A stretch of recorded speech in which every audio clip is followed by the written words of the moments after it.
अस्सलामुअलैकुम। सबसे पहले सबको अस्सलाम वालेकुम। जैसा कि मेरा नाम हुसैन यूसुफ़ है और मैं आपको बायो पढ़ाता हूँ। तो आज का हमारा जो लेक्चर है वो है गैसियस एक्सचेंज इन ह्यूमंस, के इंसान के अंदर गैसियस एक्सचेंज कैसे होती है। हम इंसान और अदर एनिमल्स जो हैं उसके उनमें कोई सिस्टम होगा जो एक्सचेंज ऑफ गैस करेगा। वो कौन सा सिस्टम है? Respiratory system. फिर हम रिस्पायरेटरी सिस्टम को दो हिस्सों में डिवाइड करते हैं, the air passage way and the lungs.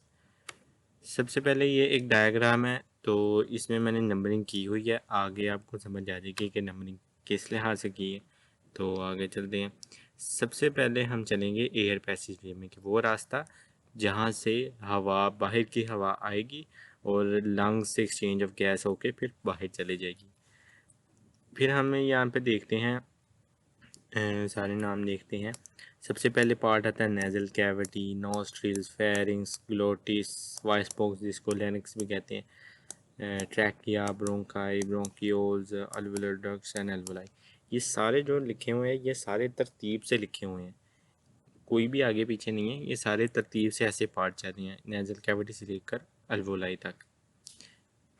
आगे हम चलते हैं, सबसे पहले आती है nasal cavity.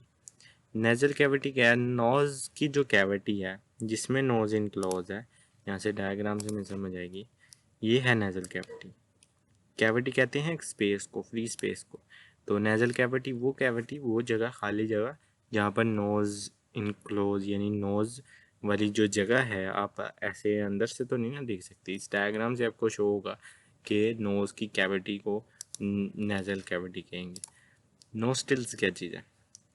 The nose enclose वो नेजल कैविटी के जो नोज की कैविटी है उसको नेजल कैविटी कहते हैं, मतलब कि नोज की खाली जगह जो है, ये एक ओपनिंग दो निकली हुई है आगे नोज की, उसको नोस्ट्रिल्स कहते हैं। सबसे पहले हो गया नेजल कैविटी, ये है नेजल कैविटी सारी, और यहाँ पर ये नोस्ट्रिल नंबर 2 पे लिखा हुआ है। ये कौन सी है? ये जो ओपनिंग है बाहर की तरफ, आउटसाइड, आप बाहर की तरफ, जो हमें फिजिकली भी नज़र आ रही होती है, वो जो नोस्ट्रिल्स वाली ओपनिंग है। आगे हम चलते हैं। आगे नेजल कैविटी और नोस्ट्रिल्स को इकट्ठा एक डिफाइन किया हुआ है, क्योंकि ये एक ही पार्ट है। नोस्ट्रिल्स वो दो पोर्शंस को कहते हैं, इसलिए वो नोस्ट्रिल और नेजल कैविटी एक ही चीज़ है। नेजल कैविटी जो है वो दो हिस्सों में डिवाइड होती है, जिसको नोस्ट्रिल्स कहते हैं, और वो एक वॉल, एक दीवार के ज़रिए डिवाइड होती है, जो आपकी हड्डी आपको नज़र आ रही होगी। ये एक पोर्शन जो है, सारा पोर्शन, एक हिस्सा जो है, एक जो आपका हिस्सा है उसमें हेयर्स होते हैं और म्यूकस होते हैं। म्यूकस का काम क्या होता है कि इनकमिंग कोई चीज़ आ जाए, उसको रोकना एक तो, और नंबर 2 उसका काम है कि हवा को थोड़े से गीला करना और वार्म करना, गर्म करना। अब आपने अक्सर कहीं देखा होगा कि जो किसी को ऑक्सीजन लगती है तो उसमें से हवा जो है वो पानी में से गुजर के आती है।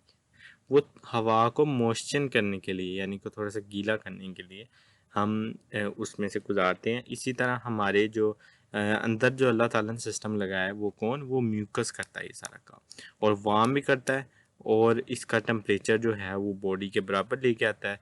और जो हेयर्स हैं, आपके फाइन हेयर्स हैं, उसका काम क्या है कि डस्ट पार्टिकल को हवा से यानी कि फ़िल्टर करना उससे, ताकि वो लंग्स तक ना पहुँचे। फेरिंग्स जो है ये नेक्स्ट आगे आ जाता है। ये होगी नेजल कैविटी, नोस्ट्रिल्स होगी, ये फेरिंग्स है। यहाँ से हम आगे जा रहे हैं, यहाँ पर ये फेरिंग्स आ रहा है, ये वाला हिस्सा, ये फेरिंग्स आ गया।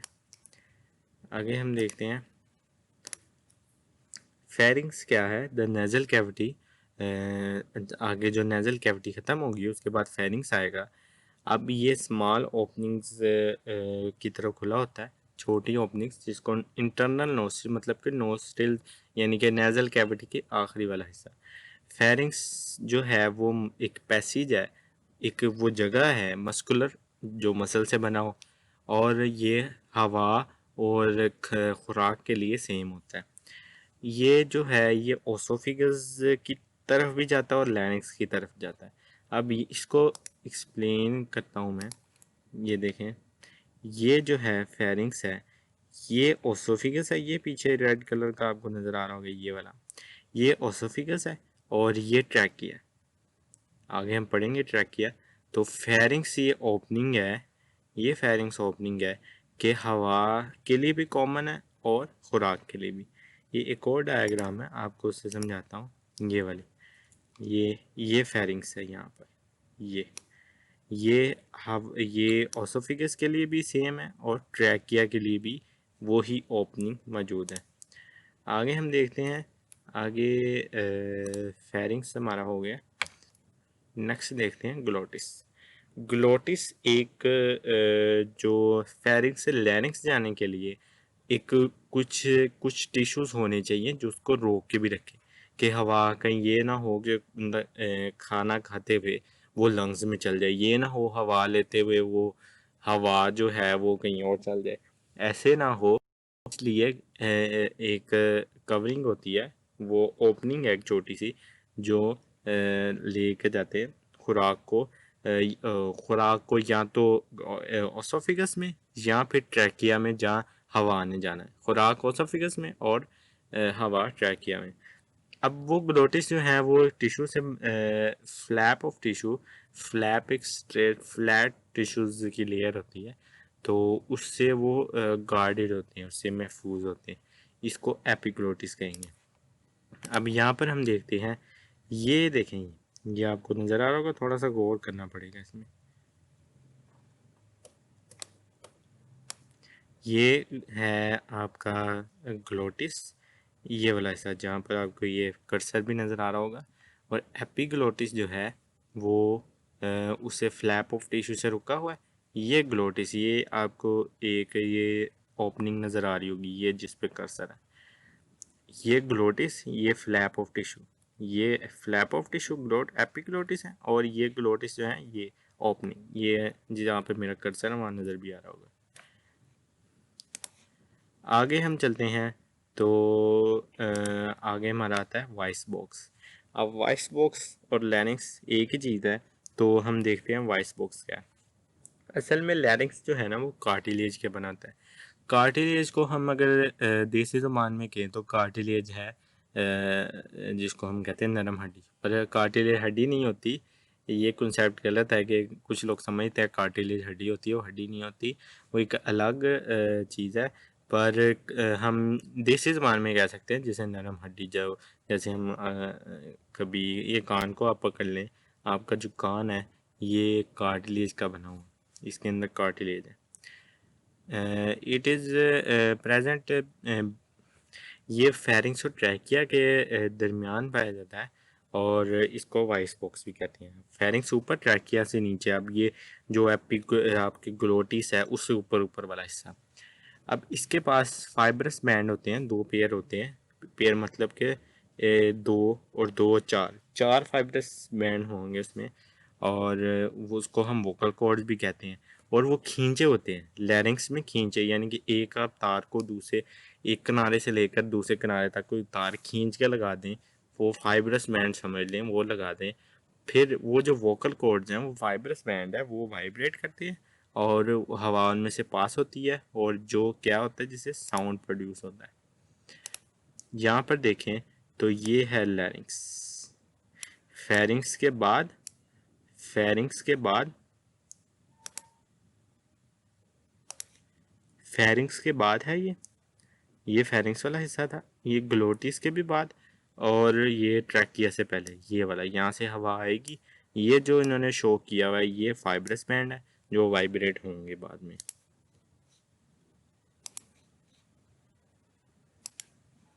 आगे हम चलते हैं तो आगे हमारा आता है ट्रैकिया। अब हम वॉइस बॉक्स से आगे, लैरिंक्स से आगे निकल गए तो ट्रैकिया आ गया। ट्रैकिया जो है वो 12 सेंटीमीटर लॉन्ग है और ये ओसोफिगस के सामने होता है, और ये सी शेप कार्टिलेज से बना होता है।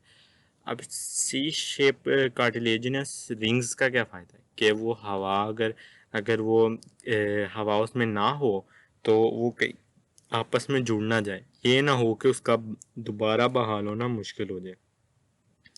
इसको फिर हम डायग्राम से देखते हैं। ये ओसोफिगस है, ये ओसोफिगस है, इसके सामने trachea, in front of oesophagus that is trachea. Trachea के पास सी शेप कार्टिलेज होते हैं जो इनको प्रिवेंट करते हैं ताकि वो कोलैप्स ना हो जाए आपस में, जैसा कि ये नज़र आ रहा होगा, ये ट्रैकिया। अब हम नेक्स्ट चलते हैं। तो नेक्स्ट जो है वो है आगे ट्रैकिया के बाद आता है ब्रोंकाई। अब ब्रोंकाई जो है ये स्मॉलर ट्यूब्स, अब वो ट्रैकिया दो ट्यूब्स में डिवाइड हो गया। अब वो जो दो ट्यूब, उसके ईच ट्यूब, एक ट्यूब को कहेंगे ब्रोंकाई कहेंगे। फिर आगे हम देखते हैं ब्रोंक्यूल्स, ब्रोंकाई आगे फर्दर डिवाइड होती जाती हैं तो वो ब्रोंक्यूल्स बन गए। फिर अल्वलाई डक्ट आ जाती हैं कि वो फिर कार्टिलेज, ब्रोंकाई फिर फर्दर डिवाइड, कार्टिलेज मतलब कि अपना मटेरियल लूज करती जाती हैं और फर्दर फिर नैरो होती जाती हैं, वो अल्वलाई डक्ट बन जाती है। फिर आगे डक्ट से अल्वोलाई, ये लास्ट पार्ट है जो हमारे असल में रिस्पिरेटरी सरफेस है, वो रिस्पिरेटरी के अमल में इसका बहुत किरदार होता है। ये सैक लाइक होता है, थैली नुमा होता है। तो ये एपिथेलियल टिश्यू के सिंगल लेयर होता है ताकि जल्दी से जल्दी एक्सचेंज ऑफ गैस हो जाए। ये ना हो कि एक्सचेंज ऑफ गैस ना हो, क्योंकि सेल ने करनी होती है गैस। ये आगे आप फर्दर पढ़ेंगे इसको। एक्सचेंज ऑफ गैस है वो असल में पल्मोनरी आर्टरी जो है दिल से आती है, जो डीऑक्सीजनेटेड ब्लड लेके आती है लंग्स में फिर आर्ट्रियोल्स में आती है, फिर कैपिलरीज में आती है। फिर हमारे जो वेन्यूल्स हैं, या मैं अगर आपको बताता हूँ वेन्यूल्स क्या होते हैं, ये फिर पल्मोनरी मेन से वेन्यूल जो हैं वो डीऑक्सीजनेटेड ब्लड लाते हैं, फिर ऑक्सीजनेट हो जाते हैं। फिर पल्मोनरी वेन जो है वो बाद में हार्ट में आकर ऑक्सीजनेटेड ब्लड ले जाते हैं। अब ये हमारे कैपिलरीज हैं, इसका ये जो पार्ट है, ये वाला पार्ट जो डीऑक्सीजनेटेड ब्लड लेके जाएगा, इसको वेन्यूल कहेंगे। अब स्पीच, हमारे वोकल कॉर्ड और चीक्स, हमारी टंग, जॉज एक स्पेसिफिक तरीके से ऐसे चलते हैं कि हम बोल सकते हैं, कुछ अमल कर सकते हैं। यानी मैं आपको बोल के बता रहा हूँ, ये स्पीच है। और यही सिर्फ इंसानों को, ये खसूसियत इंसानों को बाकी सबसे अफजल बनाती है। इसलिए हम अशरफुल मखलूकियत ऐसे ही नहीं, क्यों इसकी भी वजह है कि हम अल्लाह ताला ने हमें स्पीच प्रोवाइड की है। अब इसी तरह बताता है ट्रैकिया ब्रोंकियाई में सीलिएटेड और ग्लैंडुलर सेल होते हैं, ऐसे सेल। ये सीलिया हमको बता देता हूँ, जैसे ये होता नहीं है, सिर्फ समझाने के लिए, ये सीलिया।